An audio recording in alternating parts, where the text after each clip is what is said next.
Hey guys, balik lagi bersama saya Medical Shock dan kali ini kita akan membahas tentang penyakit kulit yang umum sering dijumpai oleh dokter ya atau sering ada di poli kulit, namanya tuh dermatitis kontak alergi ya. Nah, kita akan bahas dari definisi, epidemiologi, etiologi, diagnosis ya, patogenesis ya, dan tata laksananya. Kita langsung mulai aja dari definisinya dulu ya.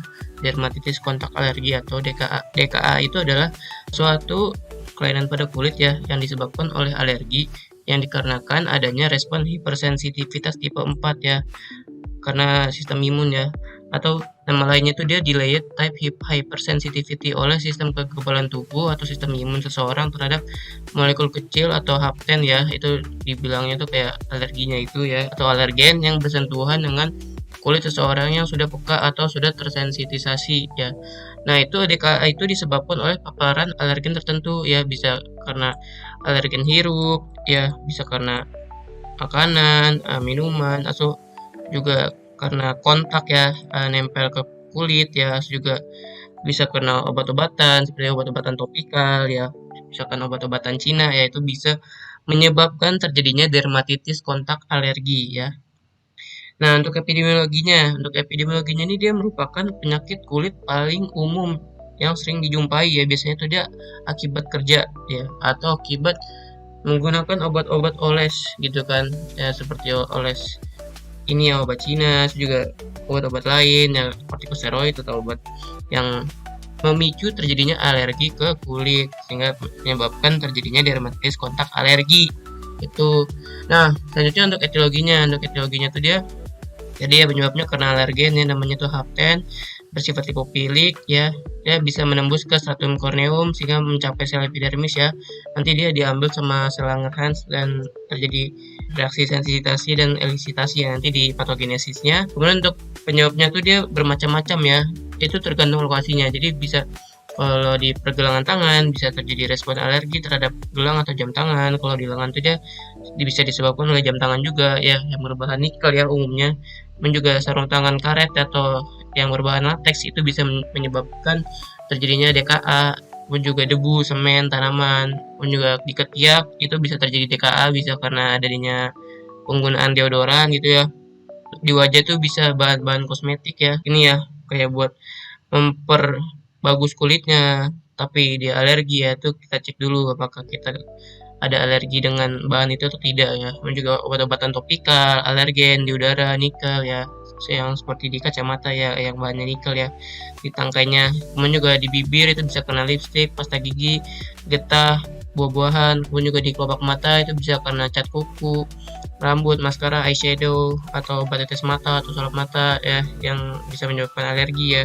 Kemudian juga di telinga itu bisa kena anting, obat topikal, leher ya, tadi bisa kena kalung atau peniti ya yang berbahan nikel gitu ya, sehingga terjadi DKA. Parfum, alergen, zat pewarna pakaian. Kemudian juga di badan itu bisa karena bahan-bahan tekstil, zat pewarna, kancing, logam ya, karet, pewangi pakaian. Kemudian di genitalia atau di kemaluan itu bisa karena penggunaan antiseptik, obat-obatan topikal, di nilon, atau penggunaan kondom atau pembalut wanita. Kemudian juga pada pasien hemoroid itu bisa karena obat-obatan hemoroid itu dia bisa menyebabkan DKA ya. Jadi dia kena alergi di bagian anusnya gitu ya. Kemudian di tungkai atas dan bawah itu bisa karena bahan-bahan tekstil, dompet ya, kunci ya yang ada di kantung ya, di kantung tungkai atas bisa karena kuncinya nikel. Juga kaos kaki ya yang berbahan nilon. Juga obat-obatan tadi ya, obat-obatan topikal, salep Cina ya, itu yang misalkan bisa salep Cina sendiri atau salep Cina ditambahin antibiotik itu bisa menyebabkan terjadinya reaksi alergi ya atau DKA ya. Itu di sini ada jurnalnya yang saya kasih ya, set gitu. Nah, itu bisa dibaca-baca aja ya. Jadi bisa menyebabkan terjadinya DKA ya. Pun juga penggunaan sepatu atau sandal itu bisa menyebabkan terjadinya DKA kalau misalkan pada pasien yang sensitif dengan alerginya gitu kan. Nah, untuk etiologinya selanjutnya ke patogenesis. Tadi patogenesis sudah saya bahas sedikit, itu karena reaksi hipersensitivitas tipe 4, yaitu ada dua fase. Namanya itu dia fase sensitisasi dan fase elisitasi ya. Ini dia. Yang dimana nih dia sensitisasi ya. Ini kita bahas dulu dari fase sensitisasi. Itu dia karena antigen tadi ya atau hapten itu dia diserap melalui kulit dan difagositosis oleh sel APC. Nah, sel APC itu apa aja? Sel APC itu dia bisa ada banyak ya, seperti sel Langerhans ya, sel Langerhans, juga ada sel makrofag ya, makrofag jaringan ya di kulit ya, makrofag yang sebelumnya monosit jadi makrofag. Pun juga bisa sel keratinosit. Sel keratinosit itu bisa jadi sel APC ya, kan harus tahu ya. Sel keratinosit.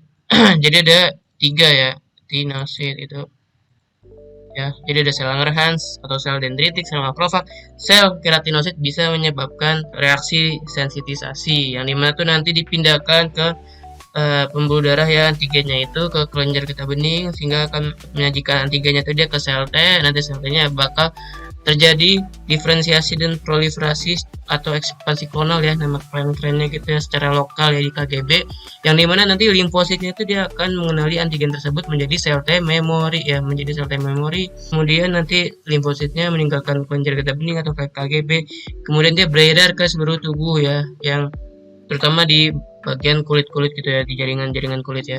Nanti kalau misalkan sudah terjadi fase sensitisasi, nanti pindah ke fase elisitasi, yang dimana tuh kalau misalkan nanti ketemu lagi sama alergen ya atau hapten itu ya, dimasuk ke bagian epidermis, kemudian ke dermis, nanti ketemu lagi sama sel APC, contohnya nih sel dendritik ya atau sel Langerhans, nanti akan menyajikan antigennya ke sel T limfosit yang sudah tersensitisasi ya, ingatnya tuh yang sudah tersensitisasi atau sel T memori guys ya. Sel T memori itu dia akan menyajikan antigennya tuh ya ke sel T memori atau limfosit baru ya tadi. Nah, nanti akan mensekresi sitokin ya, dia akan mensekresi sitokin ya, sitokinnya tuh dia banyak kan, seperti interleukin ya, juga mengajak sel-sel imun lainnya seperti monosit, limfosit ya, sel-sel neutrofil ya, yang dimana tuh dia akan memicu terjadinya peningkatan permeabilitas vaskuler ya, sehingga akan sel imunnya tuh bisa masuk semuanya ke dalam lokasi yang terinfeksi ya, atau alergen yang terkena gitu, sehingga akan terjadi itu reaksi inflamasi ya, KDRT ya, kalor donor rubor tumor ya, sehingga akan terjadi edema dan spongiosis. Lapisannya tuh dia di epidermis itu dia menebal ya, karena ada edema interseluler ya, sehingga terbentuk terjadi vesikel, bula, gatal ya, bisa terjadi eritema ya karena edema ya, ini edema inflamasi sama fibrosis ya, dan juga terjadi akumulasi limfosit sama makrofag ya di dalam jaringan dermis ya, sehingga akan terjadi edema di sini, edema ya, jadi bisa jadi ada bula di situ kan, bula atau vesikel gitu kan, atau vesikel gitu karena terjadinya radangan yang berlebihan gitu ya. Kemudian kalau misalkan pada fase elisitasi itu dia berlangsung antara 24 sampai 48 jam. Makanya ini disebabkan oleh reaksi hypersensitivitas tipe 4. Kenapa bilang? Karena delayed type hypersensitivity, Pak. Kalau misalkan hypersensitivitas tipe 1 itu dia cepat, kalau dia ini lama ya. Biasanya tuh pasien tuh ke kita tuh bisa lama, kayak seminggu yang lalu, 2 minggu yang lalu, itu pasti DKA ya. Habis itu juga kalau misalkan ada penyebabnya gitu. Nah, kemudian kita ke gejala klinisnya, ini bisa karena ada 3 ya, bisa dia di stadium akut, subakut, atau kronis. Kalau misalkan di stadium akut itu bisa ada bercak eritematosa, ini kayak bercak eritematosa ya, bisa batasnya tegas, juga disertai edema ya, ini ada edema juga sini ya, ada papula vesikel juga nih ya, papula vesikel kecil-kecil, juga bisa disertai vesikel, ini vesikel juga ada bula ya di sekitarannya. Dan juga kalau misalkan bulanya pecah, itu akan menyebabkan terjadinya erosi atau ekskoriasi. Ini bulanya pecah nih ya, bulanya pecah ya, ini berarti ini dia ada infeksi sekunder gitu ya. Nah, menyebabkan erosi dan eksudasi atau basah. Kemudian untuk predileksinya tuh kalau misalkan akut tuh dia hasilnya bermacam-macam tadi ya, tergantung lokasi di mana. Kalau seringnya tuh dia bisa di kelopak mata, penis, skrotum, yang dimana tuh dia dominasi di eritema dan edemanya ya pada efloresensinya. Biasanya ini kalau misalkan DKA ini di bagian leher ya, ini bisa karena penititan kerudung, ini bisa terjadi eritema ya, eritema gatal gitu kan. Juga ada kayak edema ya, juga dia batasnya tegas ya, ini kayak seperti numuler ya, seperti itu ya, bulat gitu ya. Kemudian juga kalau misalkan pada stadium subakut ya, itu bisa terjadi eritema, eksudatif, madidans, dan juga bisa disertai krustal lah. Kemudian kalau pada kronis itu dia efloresensinya itu dia bisa kulitnya kering atau dry skin ya, ada squamanya, papul, likinifikasi karena sudah di korek-korek gitu ya. Juga bisa ada visura, batas tidak tegas, dan bisa mirip sama DKI atau dermatitis kontak iritan. Soalnya untuk diagnosisnya tuh dia pada DKA tuh dia gampang ya. Cuman untuk mencari penyebabnya tuh susah. Jadi harus ditanyakan anamnesis secara teliti dan pemeriksaan klinis yang teliti juga ya.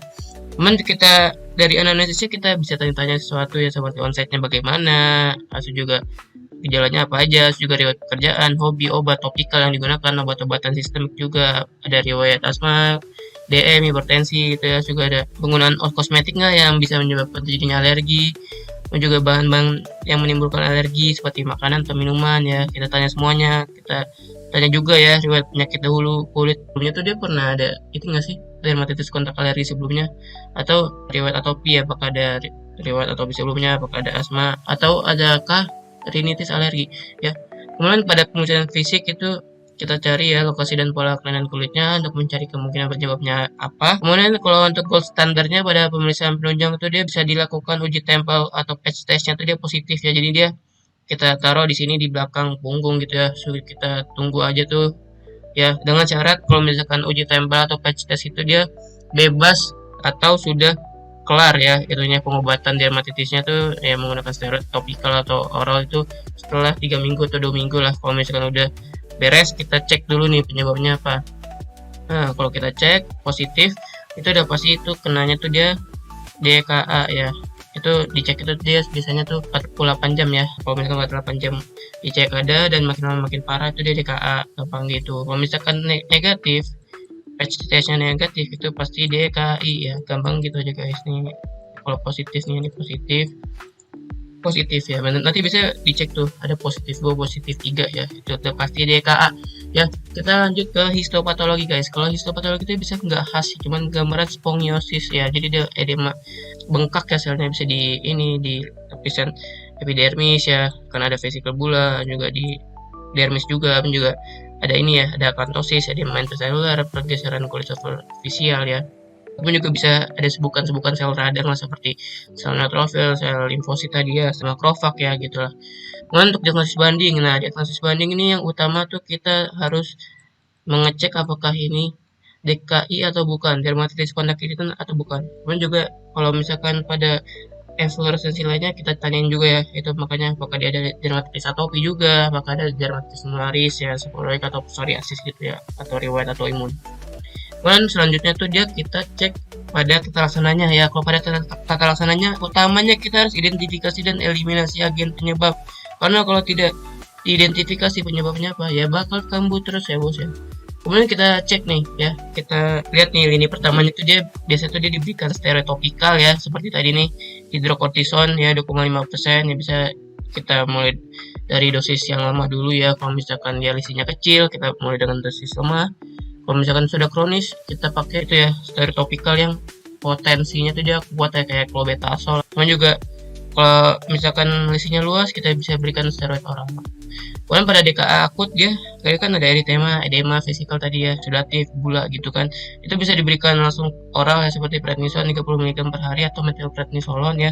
Kalau misalkan tidak ada prednison bisa diberikan topikal ya, tadi dihidrokortison dengan kompres NaCl atau larutan asam salisilat 1% ya. Karena dia kan kondisinya akut kan.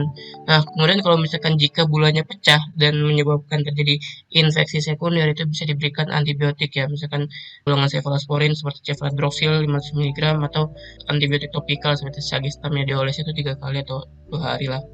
Kemudian juga pada DKA kronis kita bisa berikan clobetasol propionat nih ya. Clobetasol propionat ini dia tinggi lah ya untuk kortikosteroid topikal ya. Kemudian kalau misalkan terapi simptomatik kita bisa berikan antihistamin oral ya, yang seperti cetirizin ya, kemudian juga hidrokortison. Kemudian juga kita bisa berikan itu ya, kita lakukan perendaman dengan air dingin ya, biar lesinya itu dia membaik itu. Kemudian untuk edukasinya ya, kalau misalkan vesikelnya itu dia tidak boleh dipecahkan ya, vesikel atau bula tidak boleh dipecahkan karena ada risiko infeksi sekunder, jadi dia makin meluas infeksinya, jadi harus dirawat ya, harus dirawat kulitnya sehari-hari ya, jangan sampai pecah ya. Kemudian juga kalau misalkan DKA-nya itu dia terkait dengan pekerjaan gitu ya, itu wajib menggunakan APD sesuai dengan jenis pekerjaannya gitu. Kalau misalkan nggak pakai APD bakal kena lagi ya DKA-nya. Kemudian untuk komplikasi dan prognosis nih terakhir. Kalau komplikasinya, kalau misalkan tidak diketahui penyebabnya atau terpapar terus-menerus dengan alergennya atau alergi, lesinya menjadi luas dan menyebar ya. Kemudian kalau pada prognosisnya, kalau misalkan tahu penyebabnya apa, di skin testnya positif, uji tempel positif umumnya dia baik. Kalau misalkan dia kayak kronis, prognosisnya dia kurang baik atau bisa terjadi rekurensi karena tidak tahu penyebabnya apa atau salah dalam mengidentifikasi penyakitnya ya. Ya sekian ya, terima kasih ya. Wassalamualaikum warahmatullahi wabarakatuh. Kalau misalkan kamu suka, tinggal like, komen, dan subscribe. Bye.